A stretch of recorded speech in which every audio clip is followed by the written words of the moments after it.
25 साल की गिरावट बताना चाहता हूं। पहले कहीं बाहर जाना होता था तो बाप से पूछने की हिम्मत नहीं होती थी।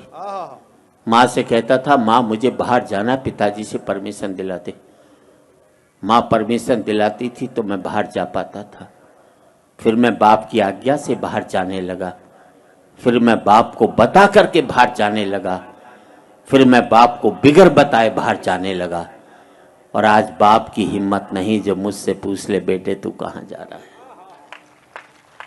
पहले मैं माँ बाप के साथ रहता था, माँ बाप मेरे साथ रहते। फिर हमने बना लिया एक मकान, एक एक कमरा अपने लिए, एक एक कमरा बच्चों के लिए, एक रीडिंग रूम, एक वो बाहर छोटा सा ड्राइंग रूम उन लोगों के लिए जो मेरे आगे हाथ जोड़ते थे, एक वो अंदर बड़ा सा ड्राइंग रूम उन लोगों के लिए जिनके आगे मैं हाथ जोड़ता हूँ। बहुत अच्छा जी, वाह वाह वाह।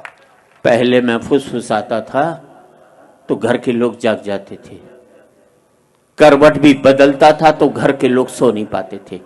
और अब जिन दरारों की वजह से दीवारें बनी थी, दीवारों में भी दरारें पड़ गई। अब मैं चीखता हूं तो बगल के कमरे से ठहाके की आवाज सुनाई देती है और मैं सोच नहीं पाता हूं कि मेरी चीख की वजह से वहां ठहाके लग रहे हैं या उनके ठहाकों की वजह से मैं चीख रहा हूं। क्या बात है, वाह वाह वाह वाह वाह।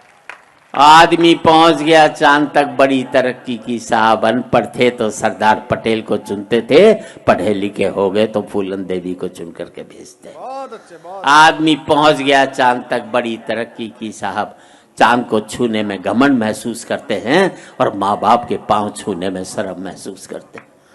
आदमी पहुंच गया चांद तक, पहुंचना चाहता है, मंगल तक खोजना चाहता है सूर्य के रहस्य, लेकिन नहीं पहुंचता भाई के दरवाजे तक। और आज इस समृद्धि की ऊंचाई पर बैठकर मैं सोचता हूं इसके लिए मैंने कितनी बड़ी खो दी ये खाइयां। क्या बात है, वाह। अंतिम पंक्तियां हैं, बात अच्छी लगे तो एक एक व्यक्ति की तालियां चाहूंगा। अब मुझे अपने बाप की बेटी से अपनी बेटी अच्छी लगने लगी है। बहुत अच्छे, वाह जी वाह। अब मुझे अपने बाप की बेटी से अपनी बेटी अच्छी लगने लगी है। मुझे बाप के बेटे से अपना बेटा अच्छा लगने लगा है।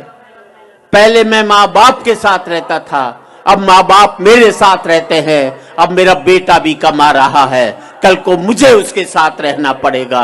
और हकीकत यही है दोस्तों, तमाचा मैंने मारा है तो तमाचा मुझे खाना भी पड़ेगा।